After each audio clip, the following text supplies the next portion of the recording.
नमस्कार प्रिय दर्शकों, हर हर महादेव दर्शकों। प्रिय दर्शकों, आज की कहानी बहुत ही ज्ञानवर्धक और शिक्षाप्रद है। आपसे निवेदन है कि आप वीडियो में अंत तक बने रहे। प्रिय दर्शकों, आज का हमारा प्रसंग है कि संसार में सबसे बड़ा पापी कौन है। संसार में सबसे बड़ा पापी पुरुष है या स्त्री है। तोता और मैना का ये प्रसंग है। प्रिय दर्शकों, ये कहानी बहुत ही ज्ञानवर्धक है। इस कहानी से आपको अपने जीवन में जीने के लिए ढेर सारी प्रेरणा मिलेंगी। जो भी मनुष्य इस कहानी को ध्यान से सुनता है, उसके जीवन में वह कभी भी धोखा नहीं खा सकता। इस कहानी से आपको आत्मज्ञान की प्राप्ति होगी। प्रिय दर्शकों, संसार में यूं तो हर कोई इंसान पाप करता है, परंतु पाप करने के बाद उसको ये पता ही नहीं होता कि वो पापी है और वो पाप कर रहा है। इस बात का उसे भान भी नहीं होता है। लेकिन संसार में हर मनुष्य पाप करता है।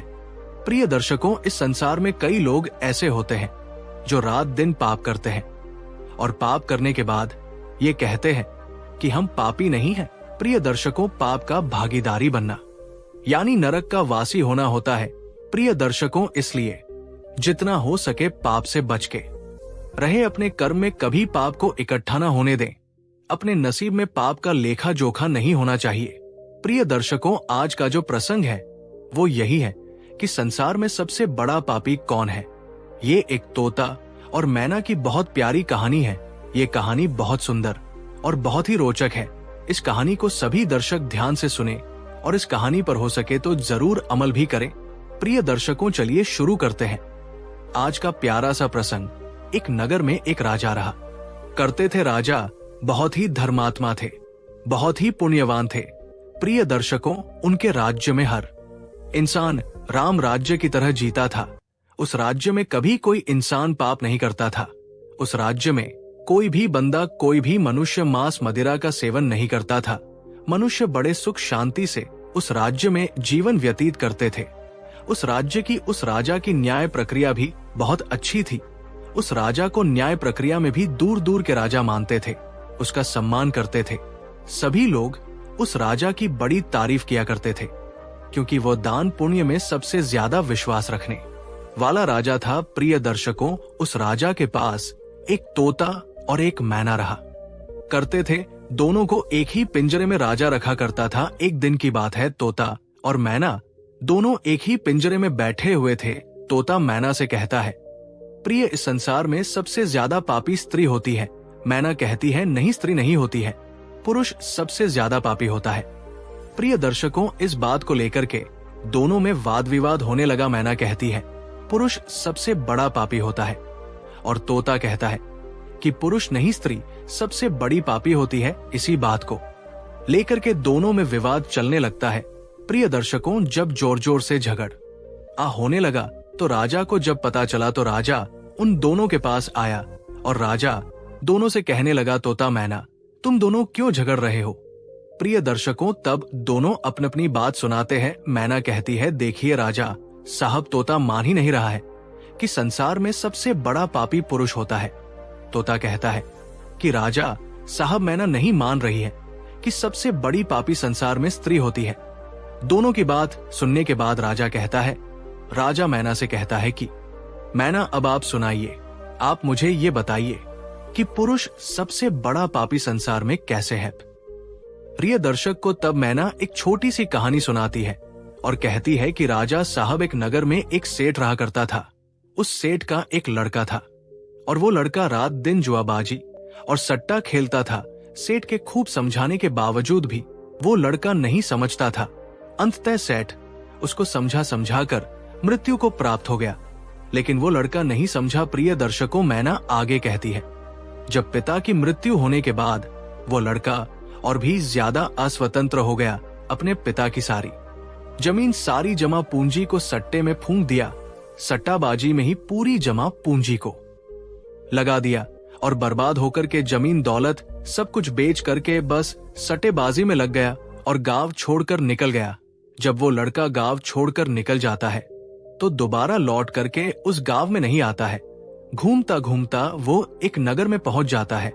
उस नगर के राजा के महल के सामने जाकर के बैठ जाता है। राजा उस लड़के को देखता है और देखने के बाद राजा सोचने लगता है कि ये लड़का बड़ा सुंदर है, हो सकता है या तो कोई सेठ का लड़का हो या किसी राजा का लड़का हो। राजा इसी बात को सोचकर उस लड़के को अपने पास बुलवाता है। सैनिक उस लड़के को राजा के पास लेकर के जाते हैं। राजा उस लड़के से पूछता है, भाई तुम कहां से आए हो? दिखने में बड़े सुंदर हो, सीधे साधे लगते हो। तुम कौन हो? कहां से आए हो? तुमको क्या परेशानी है? लड़का राजा को जवाब देता है। वो राजा से कहता है, राजा साहब मैं एक बहुत बड़ा व्यापारी हूं। रास्ते में कुछ गुंडों ने, कुछ लुटेरों ने मिलकर के मेरा सामान लूट लिया है और मैं यहां पहुंच गया हूं। प्रिय दर्शकों, उस लड़के की इतनी बात सुनकर राजा उस लड़के पर विश्वास कर लेता है। लड़का राजा से कहता है कि राजा साहब मेरा सारा सामान लुटेरों ने लूट लिया है। मेरे पास कुछ भी नहीं है, खाने को भी मेरे पास कुछ भी नहीं बचा है, सब कुछ लुटेरों ने लूट लिया है। मुझे मेरे गांव जाने के लिए भी पैसे नहीं है। राजा उस लड़के की बात पर विश्वास कर लेता है। लड़का कहता है, यदि राजा साहब आप मेरी थोड़ी सी सहायता कर दें तो मैं अपने गांव तक जा सकता हूं और आपका बहुत ही भला होगा, आपकी बड़ी कृपा होगी। प्रिय दर्शकों, राजा लड़के के झांसे में आ जाता है। राजा सोचने लगता है कि लड़का व्यापारी है और बड़ा सुंदर भी है। उस राजा का कोई लड़का नहीं था, सिर्फ एक लड़की थी। वो राजा सोचने लगा कि मेरी मृत्यु के बाद मेरे राज्य को ये लड़का बड़े आराम से संभाल सकता है, क्योंकि लड़का सुंदर भी है और ज्ञानी भी है, बड़ा व्यापारी भी है। यही बात सोचकर वो सोचने लगता है कि क्यों ना मैं अपनी लड़की की शादी इस लड़के से करवा दूं और ये मेरा घर जमाई बन करके रह सकता है और आने वाले समय में ये मेरे राज्य को भी संभाल सकता है।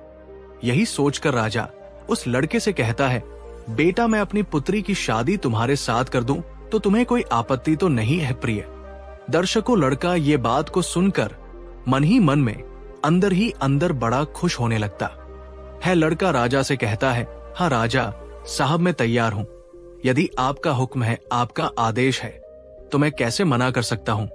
प्रिय दर्शकों, राजा अपनी पुत्री की शादी उस लड़के से करा देते हैं।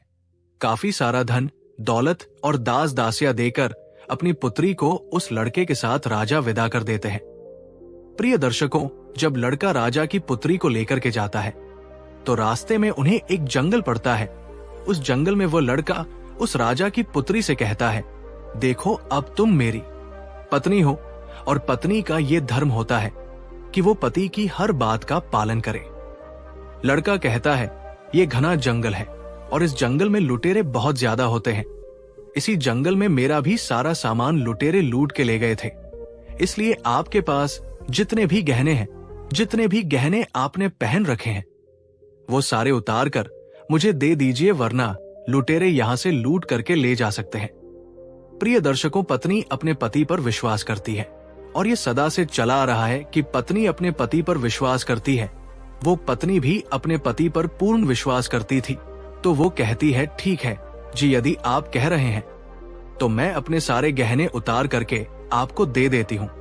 प्रिय दर्शकों, वो राजा की लड़की अपने सारे गहने उतार कर अपने पति को दे देती है।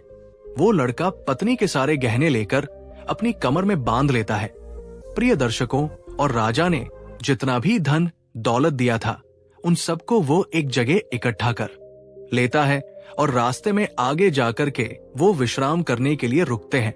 जब वो विश्राम करने के लिए रुकते हैं तो लड़का सभी दास दासियों को मार देता है और उस लड़की को पास ही में कुआं था, उस कुएं में धकेल देता है और वहां से सारा सामान लेकर के भाग जाता है। लड़का सोचता है कि सबको मार दिया है, पत्नी को भी कुएं में धकेल दिया है, तो पत्नी भी खत्म हो जाएगी और अब मैं इन पैसों से बड़े आराम से अपना जीवन व्यतीत करूंगा। खूब मैं जुआबाजी करूंगा, खूब मैं सट्टा लगाऊंगा।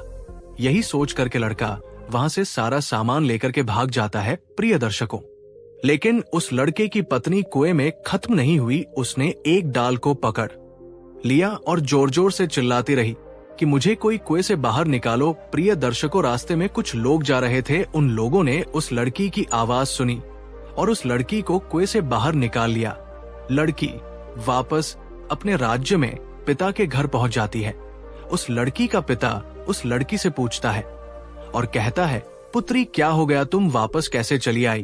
वो लड़की कहती है, पिताश्री रास्ते में हमें कुछ गुंडे मिल गए थे और गुंडों ने हमारे साथ ये दुर्व्यवहार किया सभी दासियों को खत्म कर दिया और मुझे कुएं में धकेल दिया और मेरे पति का कोई पता नहीं है। प्रिय दर्शकों, वो लड़की पतिव्रता थी, इसलिए उसने उस घटना के बारे में अपने पिता को नहीं बताया। कुछ समय के लिए वो लड़की अपने पिता के घर रहने लगी। कुछ समय निकलने के बाद वो लड़का फिर से उस राजा के द्वार पर आता है, अपने ससुर के राज्य में आता है। प्रिय दर्शकों, वह जितना भी धन लूट करके ले गया था, उसने सब कुछ जुआबाजी सट्टाबाजी में उड़ा दिया था। जब एक भी पैसा उसके पास नहीं बचा तो वो लड़का फिर से अपने ससुर के पास आता है। वो सोचने लगता है कि अपने ससुर से जाकर ये कहूंगा कि ससुर जी, आप नाना बनने वाले हैं। इस बात को सुनकर ससुर जी मुझे फिर से बहुत सारा धन देंगे और इस धन से मैं फिर से अय्याशी करूंगा। यही सोचकर वो लड़का फिर से उस राजा के द्वार पर आता है, लेकिन उस लड़के को द्वार पर ही उसकी पत्नी मिल जाती है। वो लड़की अपने पति को देखकर पहले तो थोड़ा गुस्सा होती है और बाद में अपने पति को बुलाकर कहती है, देखो जी, मैंने अपने पिता को ऐसी कोई बात नहीं बताई है। मैंने अपने पिता से ये कहा है कि हमें रास्ते में कुछ लुटेरों ने लूट लिया है और दासियों को मार दिया है और मुझे कुएं में धकेल दिया है और मेरे पति का कुछ पता नहीं। यही बात आपको भी मेरे पिता से कहनी है। प्रिय दर्शकों, लड़का अपनी पत्नी की इस बात को सुनकर बड़ा खुश होता है। सोचने लगता है कि मेरी पत्नी तो वास्तविकता में पतिव्रता है।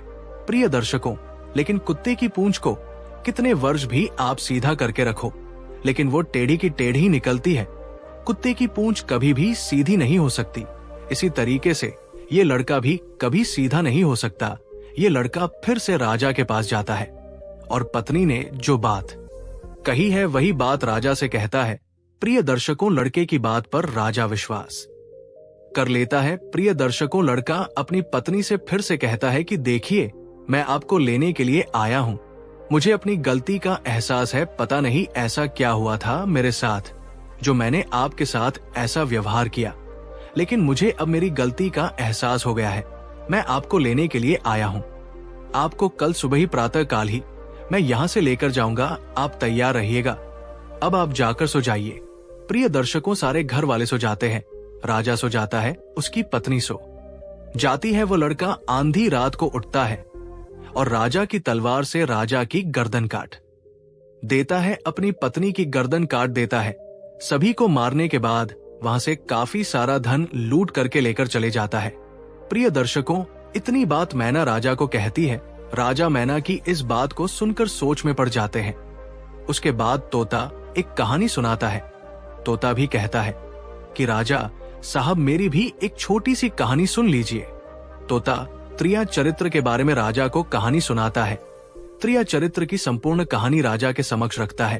तोता कहता है, बहुत समय पहले की बात है। किसी राज्य में एक राजा रहा करता था। वो राजा बहुत ही महात्मा राजा था। उसकी राज्य की चर्चाएं बहुत दूर दूर तक फैली हुई थी। उस राजा का एक पुत्र था जिसकी उम्र कुछ ज्यादा नहीं थी, 12 या 13 वर्ष होगी। वो राजकुमार बड़ा ही सुंदर था। राजा उसकी शादी कर देता है। जब राजा ने उसकी शादी की तो राजकुमार मात्र 14 वर्ष का था। तभी उसकी शादी कर दी। राजा भी अब बूढ़ा हो चुका था। एक दिन राजा ने सोचा कि अपने राजकुमार को अब राजा बना देते हैं, क्योंकि उस राजा ने कई शादियां की थी और पहले के राजाओं में यही नियम था कि राजा जितनी चाहे उतनी शादी कर सकता था। वो राजा अपने पुत्र को राजा बना देता है। उसकी शादी हो चुकी थी और एक नई राजकुमार के साथ शादी हो चुकी थी। राजकुमार की भी 7 रानियां आई हुई थी। वो राजकुमार जो कि राजा बना था, अपना पढ़ाई लिखाई फिर भी कर रहा था। वो रोज विद्यालय पढ़ने के लिए जाया करता था। एक दिन की बात है, जब वह राजकुमार पढ़ने के लिए विद्यालय जा रहा था तो रास्ते में उसे एक पनिहारिन मिली। वो पनिहारिन भी बहुत सुंदर थी। उस पनिहारिन ने राजकुमार से पूछा कि हे राजा, आप रोज कहाँ जाते हैं? वह राजकुमार कहता है कि मैं रोज पढ़ने के लिए, विद्या ग्रहण करने के लिए अपने गुरु के पास जाता हूँ। पनिहारिन कहती है, ये तो अच्छी बात है, लेकिन ये बताइए आपने त्रिया चरित्र पढ़ा है? राजकुमार कहता है कि नहीं। पनिहारिन कहती है कि आप त्रिया चरित्र अवश्य पढ़ो। राजकुमार कहता है कि ये त्रिया चरित्र क्या होता है? पनिहारिन ने कहा कि आप ये बात अपने गुरु से जाकर पूछना और त्रिया चरित्र अवश्य पढ़ना। राजकुमार कहता है कि मैं आज ही जाऊंगा और अपने गुरु से जाकर पूछूंगा कि आपने मुझे त्रिया चरित्र क्यों नहीं पढ़ाई। इतना बात कहने के बाद वो राजकुमार वहां से चल देता है। वो पनिहारीन की बात सुनकर राजकुमार गुस्से में था, उसकी आंखें लाल थी। वो अपने गुरु को जाकर प्रणाम करता है। गुरुजी ने पूछा कि बेटा क्या हुआ, आज तुम क्रोध में क्यों दिखाई दे रहे हो और तुम्हारी आंखें लाल क्यों हैं? क्या बात है, मुझे बताओ। राजकुमार ने क्रोध में जवाब दिया कि गुरुदेव, आपने मुझे त्रिया चरित्र क्यों नहीं पढ़ाई? ये बात आपने क्यों छुपाई? त्रिया चरित्र के बारे में मुझे बताया क्यों नहीं? गुरु कहते हैं कि बेटा, तुम त्रिया चरित्र नहीं पढ़ पाओगे क्योंकि त्रिया चरित्र पढ़ना खतरे से खाली नहीं होता है, और जब तुम त्रिया चरित्र पढ़ोगे तो उसमें तुम्हारी जान भी जा सकती है। राजकुमार कहता है कि गुरुदेव, इसकी चिंता आप ना करें, अपनी रक्षा हम स्वयं कर लेंगे, आप केवल मुझे त्रिया चरित्र पढ़ाइए। गुरु कहते हैं कि ठीक है। गुरु उसे त्रिया चरित्र पढ़ाने लगते हैं। त्रिया चरित्र पढ़ते पढ़ते राजकुमार के 1 साल हो गए और जब 1 वर्ष हो गया तो गुरु ने कहा कि बेटा, अब तुम्हारी पढ़ाई पूरी हो चुकी है, अब तुम घर जा सकते हो और आराम से अपने राज्य को चला सकते हो। अब तुम्हें यहाँ आने की कोई आवश्यकता नहीं है। राजकुमार कहता है ठीक है गुरुदेव। राजकुमार जैसे ही जाने को होता है, गुरुदेव उसे रोक लेते हैं और कहते हैं बेटा, मैं तुम्हें एक ऐसा गुटखा देता हूं। ये गुटखा जब तुम अपने कानों में लगाओगे तो कोई भी तुम्हें पहचान नहीं पाएगा और तुम उसे पहचान लोगे। राजकुमार वो गुटखा अपने हाथों में ले लेता है और गुरु ने कहा इस गुटखा को ले जाओ और रात के 12 बजे आज ही के रात में अपने महल से निकल करके जंगल की तरफ जाना और पूर्व दिशा की ओर जाना, और जब तुम पूर्व दिशा की ओर जाओ तो ये गुटखा अपने कान में लगा लेना और वहीं पर खड़ा हो जाना। वह राजकुमार कहता है कि ठीक है गुरुदेव, मैं ऐसा ही करूंगा। वह गुटखा लेकर राजकुमार अपने महल आ जाता है। जब रात के 12 बज जाते हैं तो उस राजकुमार की 7 पत्नियां सो जाती हैं। आधी रात के समय वो राजकुमार अपने हाथों में गुटखा लेकर महल से जंगल की तरफ चल देता है। वो राजा जंगल में पूर्व दिशा की ओर जाता है और वहां जाकर अपने कानों में गुटखा लगा लेता है और वहीं पर खड़ा हो जाता है। तो उसने क्या देखा? उसने देखा कि वही पनिहारीन जो मुझे रास्ते में मिली थी, जिसने मुझे कहा था कि त्रिया चरित्र की पढ़ाई पढ़ो, कि वही पनिहारीन एक थाली में खाना लेकर आधी रात्रि को जा रही है। वहां थोड़ी ही दूरी पर एक संत अपनी कुटिया में रहते थे। वो पनिहारीन संत के पास खाना लेकर जा रही थी। राजा ने देखा कि ये तो वही पनिहारीन है जिसने मुझसे कहा था कि त्रिया चरित्र की पढ़ाई पढ़ो, लेकिन पनिहारीन उस राजा को नहीं पहचान पाई क्योंकि राजा के कानों में घुटका लगा हुआ था। घुटका लगने की वजह से राजा किसी को भी पहचान सकता था। राजा ने अपने मन में सोचा कि चलो उसके पीछे चलते हैं कि ये आधी रात को भोजन लेकर संत की कुटिया की तरफ क्यों जा रही है, इसका क्या कारण है।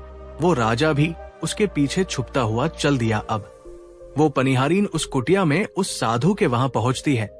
उस बाबा के पास एक जादू की पोटली थी। वो बाबा जादूगर था। राजा पीछे पीछे गया और वो छुप करके देख रहा था कि वो पनिहारीन और वो बाबा क्या करेंगे। साधु ने उस पनिहारीन से कहा कि अरे पनिहारीन, पहले तो मुझे ये बता कि आज आ जाने में इतनी देर कैसे लग गई। हाथ जोड़कर वो पनिहारीन कहने लगी कि महात्मा जी, मेरा गहना हो चुका है और हमारे पति हमें ले जाने के लिए आए हैं, हमें लेकर कल चले जाएंगे, इसीलिए हमें उन्हें सुलाने में थोड़ी देर लग गई और यहाँ आने में भी देर हो गई। जब ये बात साधु ने सुना कि इसका विवाह हो चुका है और इसका पति इसे लेने आया है, तो वो साधु कहता है कि हे पनिहारीन, इसका मतलब है कि तुम अपने पति के साथ जाना चाहती हो, तो हमारे पास क्यों आई, चली जा यहाँ से। पनिहारीन कहती है कि मैं आपके बिना नहीं रह सकती हूँ, मैं आपके बिना नहीं जी सकती हूँ।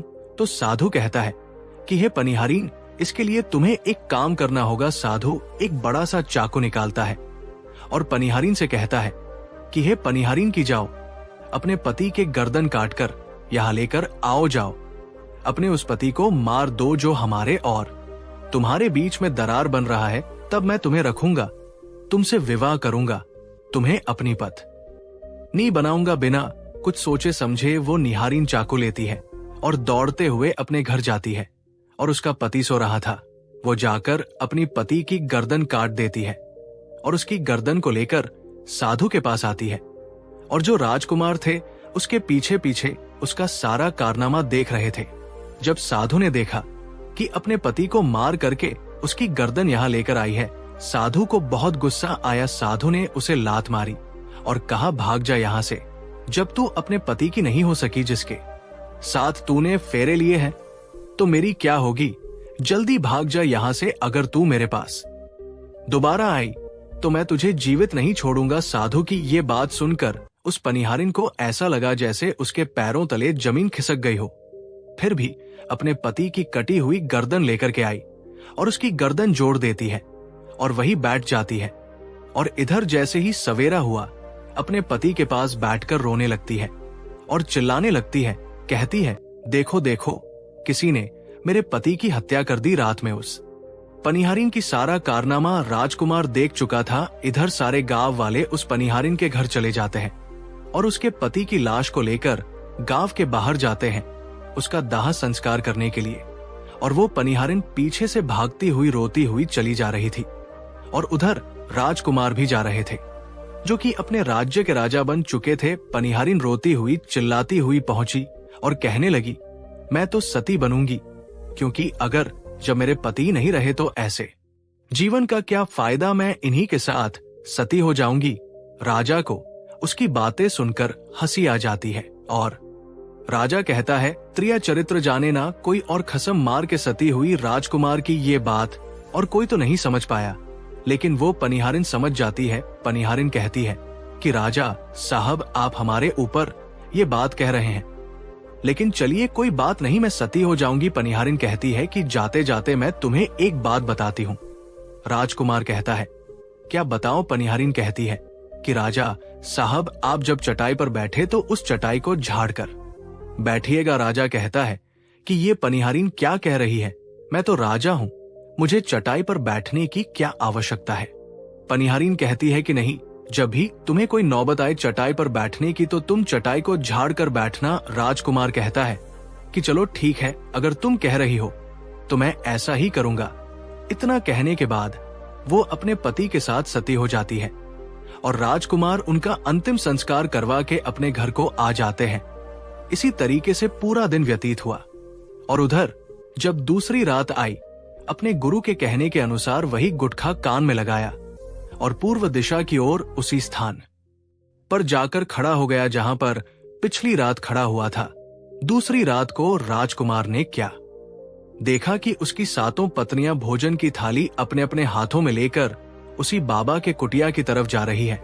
जैसे ही राजा ने अपनी सातों पत्नियों को उस बाबा के कुटिया की तरफ जाते हुए देखा, राजकुमार के पैरों तले जमीन खिसक गई। राजकुमार अपने मन में सोचने लगा कि ये क्या चक्कर है।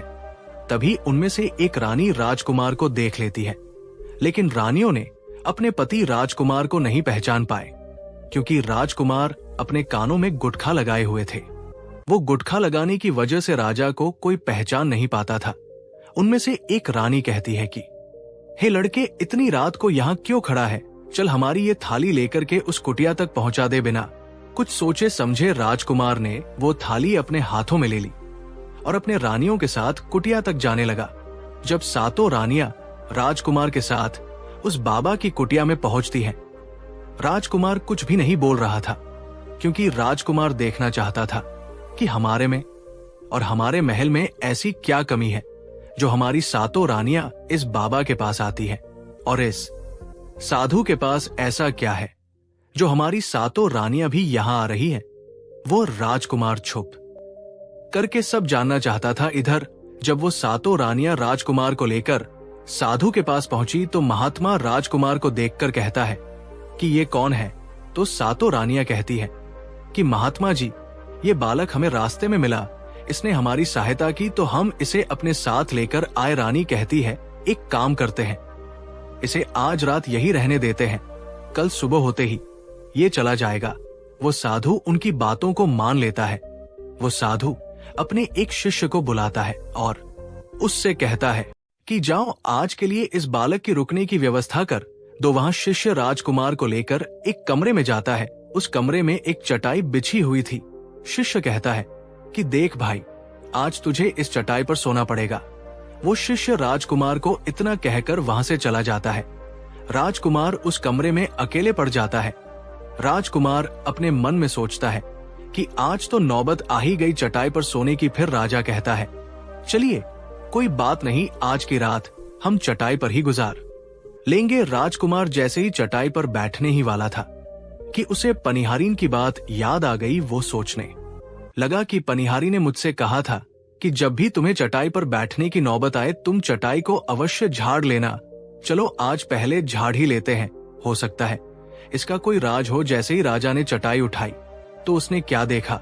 उसने देखा कि एक बहुत बड़ा भयानक कुआं है। राजा ने जब उस कुएं को देखा तो राजा के होश उड़ गए। राजा उस कुएं के अंदर झांक के देखा है। राजा को अंदर बहुत सारे कैदी दिखाई देते हैं जिन्हें उस साधु ने अंदर कैद करके रखा था। उन कैदियों में से एक आदमी ने राजकुमार को पहचान लिया। वो आदमी राजकुमार से कहता है कि राजकुमार आप यहाँ कैसे आ गए? राजकुमार कहता है कि धीरे बोलो नहीं तो सब पोल पट्टी खुल जाएगी। तब सभी कैदियों ने कहा कि राजा साहब आप यहाँ से भाग जाइए, हम तो यहाँ से निकल नहीं पाए, लेकिन आप यहाँ से भाग जाइए नहीं तो आपका भी यही हाल हो जाएगा जो कि हमारा हुआ है। आप भी यहाँ फंस जाएंगे, आपको भी पकड़कर ये साधु इसी में डाल देगा। आप जितना जल्दी हो सके यहाँ से भाग जाइए। राजा जब उस कमरे के अंदर गया था तो अपने कान में से गुटखा निकाल लिया था, और जब राजा वहां से भागा तो अपने कान में गुटखा लगाना भूल ही गया। राजा को भागते हुए उन रानियों ने और साधु ने देख लिया था। रानियों ने जब राजा को भागते हुए देखा तो रानियां कहती हैं, ये तो हमारे पति हैं। रानियां उस महात्मा से कहती हैं कि महात्मा जी अब तो हमारी सारी पोल पट्टी खुल जाएगी, ये तो हमारे पति हैं और वो भागे जा रहे हैं। उन्होंने हमें यहाँ देख लिया है, अब हमारा क्या होगा? वो साधु कहता है कि तुम यहाँ क्या देख रही हो, जल्दी जाओ और अपने पति को पकड़ कर लाओ।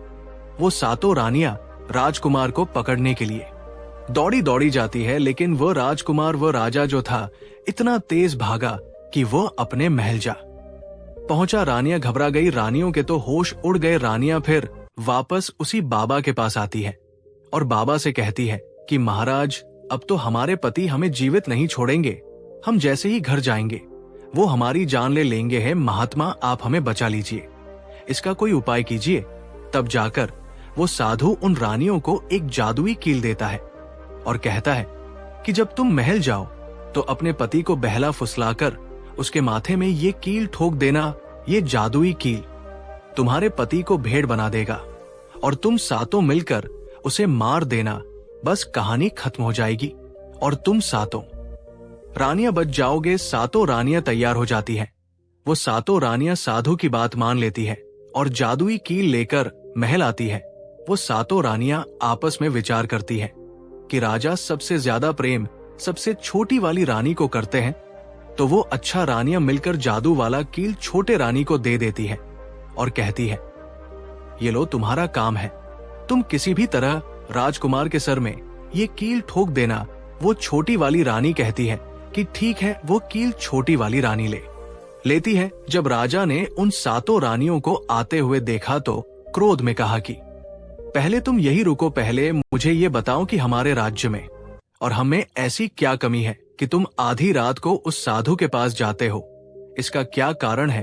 पहले तुम मुझे बताओ। तो सातों रानियां हाथ जोड़कर कहती हैं कि महाराज हमें माफ कर दीजिए, हमें लगता है कि उस साधु बाबा ने हम पर कोई जादू टोना कर दिया था, इसीलिए हमसे ऐसी गलती हो गई। आइंदा ऐसी गलती हमसे कभी नहीं होगी। छोटी रानी की ऐसे बातें सुनकर राजा उनकी बातों को मान लेता है, क्योंकि वो राजा छोटी रानी से बहुत प्रेम करता था।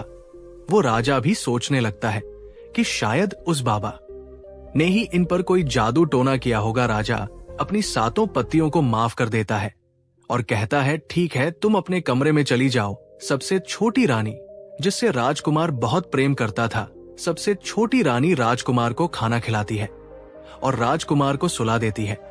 जब वो राजा सो गया तो वो 6 रानियां भी वही आ जाती है।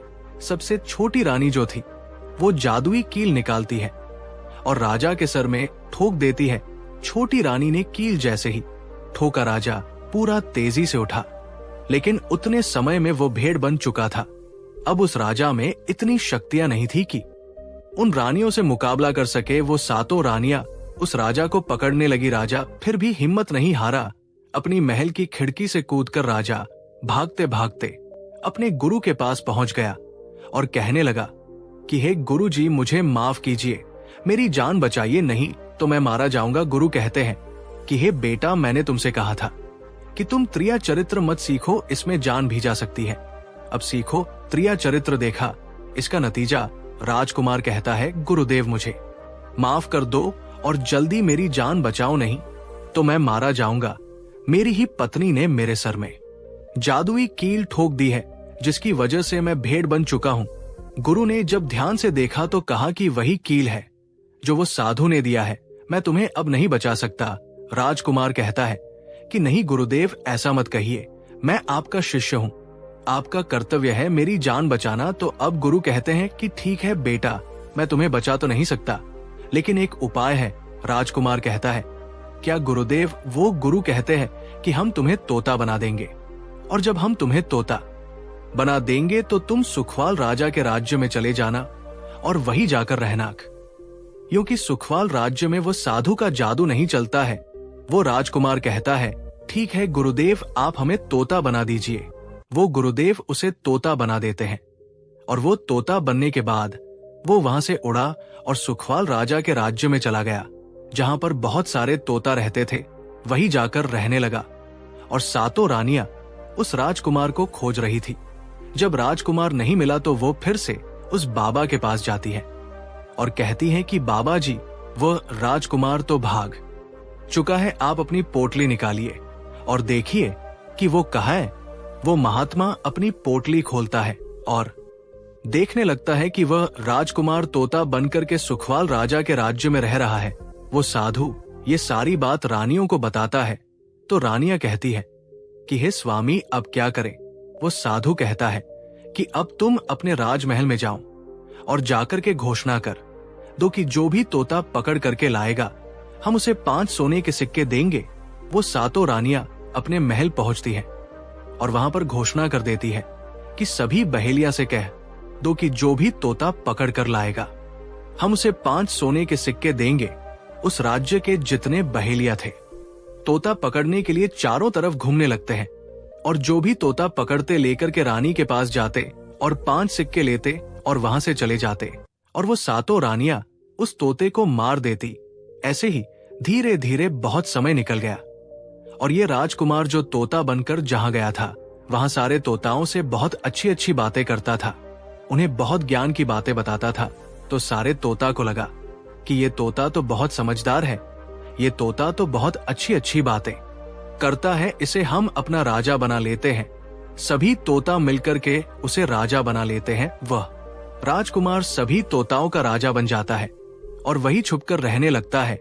एक बहेलिया तोता पकड़ते करते सुखवाल राजा के राज में पहुंच जाता है, और वह उसी पेड़ के पास पहुंच जाता है जहां पर वो राजकुमार तोता बनकर छुप कर रहता था।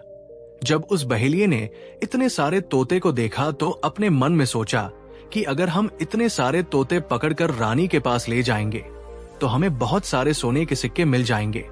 लेकिन वो बहेलिया सोचता है कि हम इतने सारे तोताओं को पकड़ेंगे कैसे? जिस पेड़ पर वो तोता रहते थे वो पेड़ गोंद वाला था। जैसे ही सुबह हुआ, उस पेड़ से सारे तोता उड़कर दाना पानी के लिए बाहर चले जाते हैं, और इधर बहेलिया क्या करता है, अपने चाकू से पेड़ पर चारों तरफ कट लगा देता है, जिससे कि पेड़ से बहुत सारे गोंद निकल जाते हैं। पेड़ के चारों तरफ गोंद ही गोंद हो जाते हैं।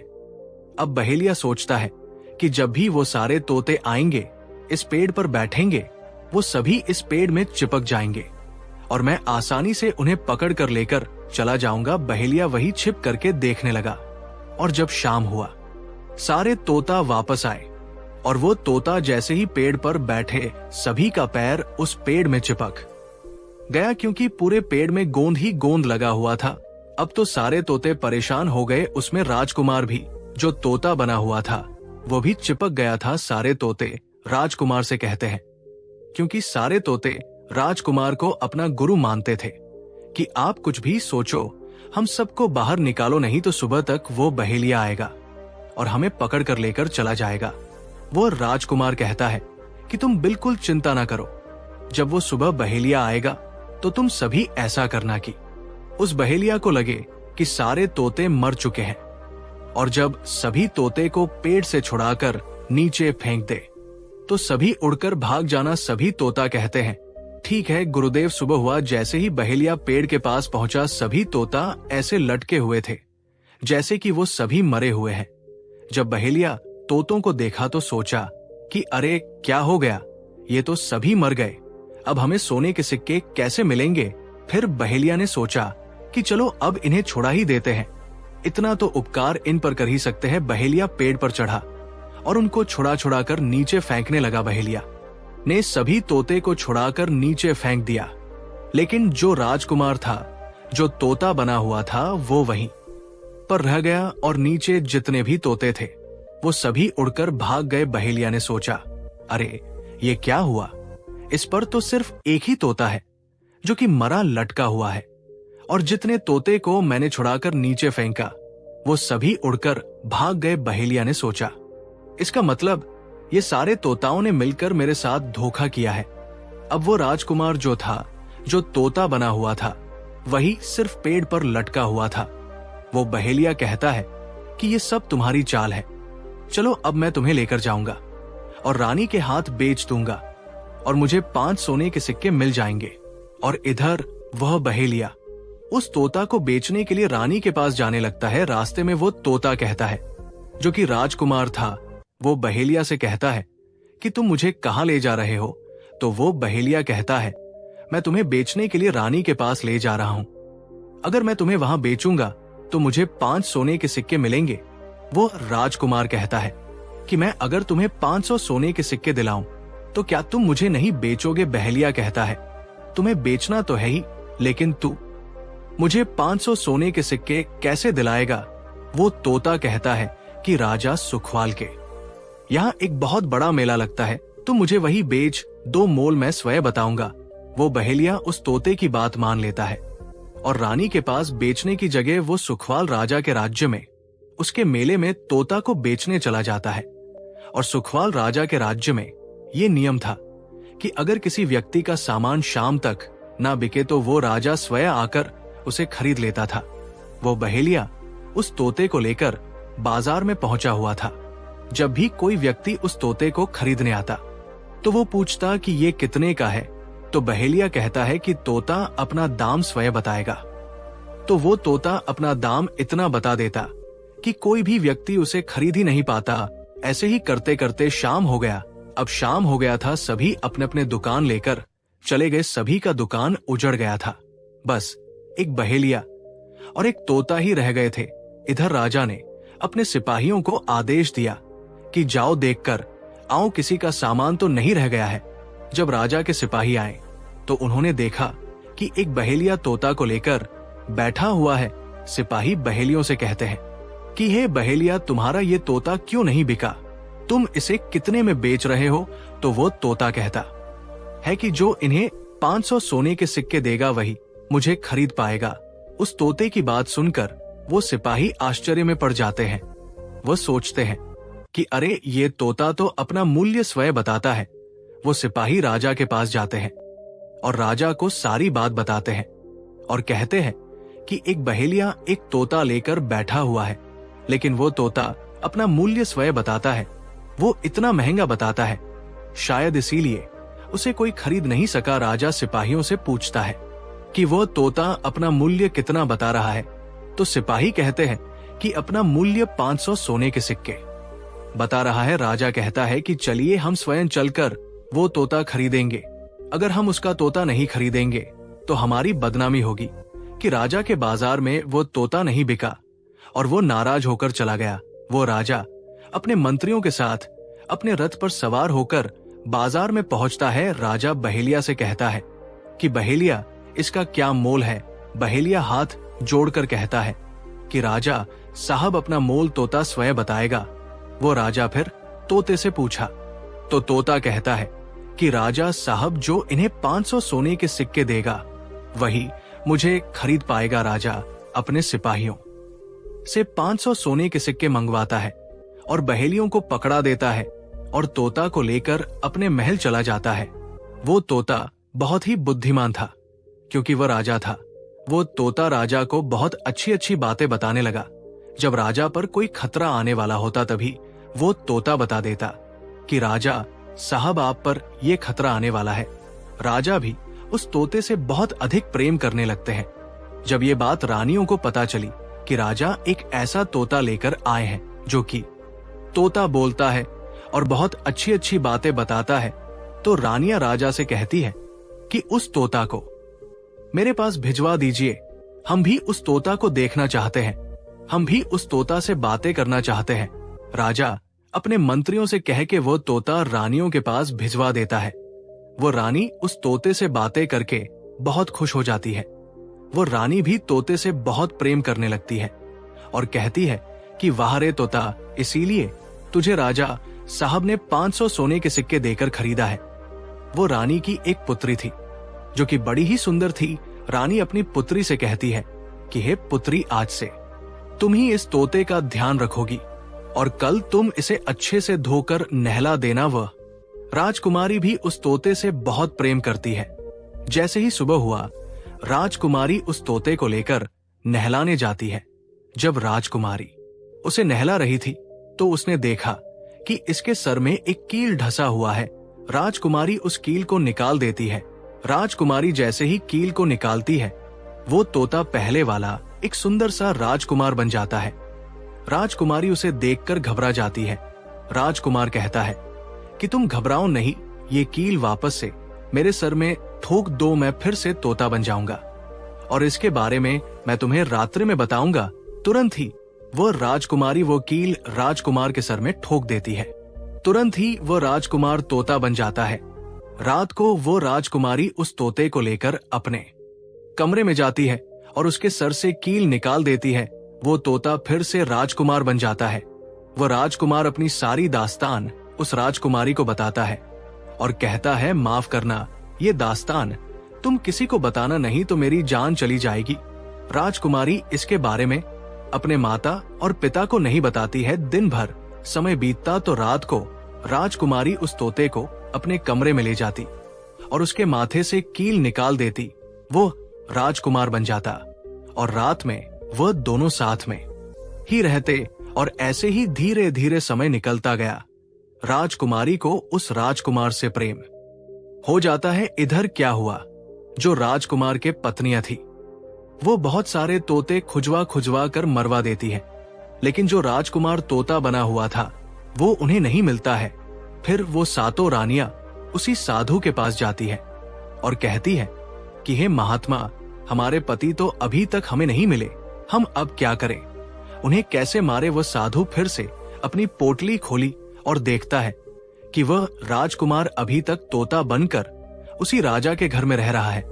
वो साधु उन सातों रानियों से कहता है कि तुम एक काम करो कि तुम नृत्य कला सीखो, हम सभी मिलकर उस राजा के घर नृत्य कला करने जाएंगे और जब राजा हम पर प्रसन्न हो जाएगा और हमें कुछ मांगने को कहेगा तो हम उस तोते को ही मांग लेंगे और फिर आसानी से उसे मार देंगे। धीरे धीरे समय बीता, साधु तबला बजाता और सातों रानियां नृत्य कला सीखती। वो पूरी तरह से नृत्य कला सीख चुकी थी। अब साधु को लगा कि हम सफलता प्राप्त कर सकते हैं और उस तोते को उस राजा से मांग सकते हैं। वो साधु का भेष बदल करके उन सातों रानियों को नृत्य कला वाली स्त्री बना करके राजा सुखवाल के दरबार में पहुंच गया। राजा उस साधु से पूछता है कि आप लोग कौन हैं, यहाँ क्यों आए हैं। वो साधु कहता है कि हम सब नृत्य कला वाले हैं, आपके महल में हम नृत्य कला दिखाना चाहते हैं, गाना चाहते हैं। राजा सुखवान को भी गाने बजाने का बहुत शौक था, वो मान जाते हैं। उधर वो साधु अपना गाना बजाना चालू करता है। जब उनकी गाने बजाने की आवाज तोता के कानों में पहुंची तो तोता समझ गया कि वो साधु हमारी सातों रानियों को लेकर भेष बदलकर यहाँ पर आ गया है, अब हमारी जान नहीं बचेगी। जब रात हुआ तो राजकुमारी उस तोते को लेकर अपने कमरे में जाती है। उस तोते के सर से कील निकालती है और वो तोता राजकुमार बन जाता है। वो राजकुमार सारी बातें उस राजकुमारी को बताता है, कहता है कि देखो, जो ये गाने बजाने वाले आए हैं, ये वही साधु है। ये गाने बजाने से राजा को खुश कर देगा और बदले में मुझे मांग लेगा और ले जाकर मुझे मार देगा। वो राजकुमार कहता है कि सुनो राजकुमारी, जब राजकुमार बोले कि तोता को लेकर आओ तो तुम मुझे मत देना, जब राजा स्वयं ही मुझे लेने आए तब पर भी तुम मुझे मत देना, कह देना कि मैं इस तोता को नहीं दूंगी। और जब राजा ना माने, राजा तुमसे जिद करे और मुझे मांगे, तब तुम गुस्से में आकर के पिंजरे को फेंक देना। उसके बाद अपने बचने का रास्ता हम स्वयं ही ढूंढ लेंगे। राजकुमारी कहती है कि ठीक है। वहां पूरी रात गाना बजाना हुआ तो राजा परेशान होकर उन्हें कहते हैं कि मांगो, क्या मांगना चाहते हो। वो साधु कहता है कि जो आपके पास तोता है, जो आप कुछ दिनों पहले ही खरीदे हैं, वो तोता आप मुझे दे दो। राजा कहता है ठीक है। राजा अपने मंत्री को आदेश देता है कि जाओ उस तोते को लेकर आओ। वो मंत्री राजकुमारी के पास पहुंचता है और कहता है कि ये तोता मुझे दे दो। राजकुमारी कहती है नहीं, मैं तोते को नहीं दूंगी। मंत्री कहता है कि देखिए, आप जिद मत कीजिए। राजकुमारी कहती है कि तुम जाओ और मेरे पिताजी को यहाँ भेज दो, वह आकर इसे ले जाएंगे। मंत्री राजा को जाकर सारी बात बताता है। राजा स्वयं ही आता है उस तोते को लेने के लिए। वो राजा जाकर कहता है कि बेटी, ये तोता मुझे दे दो। ये नृत्य कला वाले को देना है जो रात भर यहाँ गाना बजाना किए हैं, ये उन्हें देना है। तो राजकुमारी कहती है कि पिताजी, ये तोता मैं नहीं दूंगी। राजा क्रोध में आकर कहने लगा कि बेटी, ये कैसी बातें कर रही हो, इसे देने का मैंने वादा किया है। जब राजकुमारी ने राजा को क्रोध में देखा तो राजकुमारी को भी गुस्सा आ गया और राजकुमारी गुस्से में पिंजरे को जमीन पर फेंक देती है। जैसे कि राजकुमार ने उसे कहा था, वो पिंजरा जैसे ही जमीन पर गिरा वह टूट गया और तोता जो था वो सरसों का दाना बन गया। ये देखते ही साधु तुरंत कबूतर बन जाता है और उस दाने को चुगने लगता है। उसमें से जो एक दाना था वो स्वयं ही राजकुमार था। वो डगर करके एक नाली में जाकर गिरता है। जैसे ही वो दाना नाली में गिरता है, वो राजकुमार बाज बन जाता है और एकदम से कबूतर पर झपटता है और उसे मार देता है। इस तरह से उस साधु की मृत्यु हो जाती है। राजा ये सब देखकर आश्चर्यचकित हो जाता है। वो बाज उस कबूतर को मारकर फिर से तोता बन जाता है और जो राजकुमारी थी उस तोते से कील निकाल देती है और वो फिर से पहले जैसा राजकुमार बन जाता है। वो राजकुमारी अपने पिता को सारी बात बता देती है। वो राजकुमार कहता है कि देखिए राजा साहब, मैं भी एक राजा हूं और मैं आपकी बेटी से प्रेम करता हूं और मैं उससे शादी करना चाहता हूं। वो राजा अपनी पुत्री से पूछता है कि बेटी, क्या तुम इनसे शादी करना चाहती हो। राजकुमारी कहती है कि हाँ पिताजी, मैं इनसे प्रेम करती हूँ।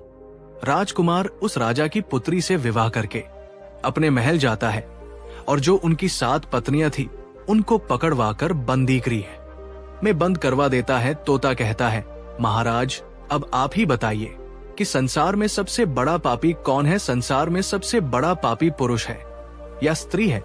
दोनों की कहानी सुनने के बाद राजा इस निर्णय पर पहुंचता है। राजा दोनों से कहता है, देखो अब तुम दोनों झगड़ा करना बंद कर दो। अब इस बात का निर्णय हम करेंगे कि संसार में सबसे बड़ा पापी स्त्री है या पुरुष कौन है। संसार का सबसे बड़ा पापी राजा सभा बैठा लेते हैं और सभा में इस बात को रखते हैं। राजा सभी मंत्रियों के सामने इस बात का फैसला सुनाते हैं।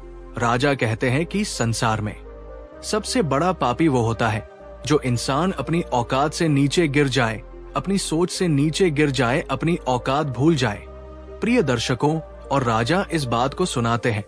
सभी मंत्री इस बात को मानते हैं कि संसार का सबसे बड़ा पापी वही है, क्योंकि पाप करते वक्त हर इंसान ये नहीं देखता कि वह स्त्री है या पुरुष। पाप कोई भी मनुष्य कर सकता है, स्त्री भी पाप कर सकती है और पुरुष भी पाप कर सकता है। इसीलिए सबसे बड़ा पापी वही है जो अपने आचरण को भूल जाए, जो अपने संस्कारों को भूल जाए, जो अपने से नीचे गिर जाए, यानी खुद से नीचे गिर जाए। वही इंसान संसार का सबसे बड़ा पापी होता है, क्योंकि ऐसे इंसान को यह पता ही नहीं होता कि वो स्त्री है या पुरुष वो क्या करने जा रहा है। इस बारे में उसे कुछ पता ही नहीं होता। प्रिय दर्शकों, हम उम्मीद करते हैं कि आज की ये जानकारी आपको पसंद आई होगी। प्रिय दर्शकों, इस जानकारी से आपको ये समझ में आ गया होगा कि संसार में सबसे बड़ा पापी कौन है। साथ ही चैनल को सब्सक्राइब जरूर करें। मिलते हैं अगली ज्ञान चर्चा के साथ अगले वीडियो में। तब तक के लिए नमस्कार, धन्यवाद।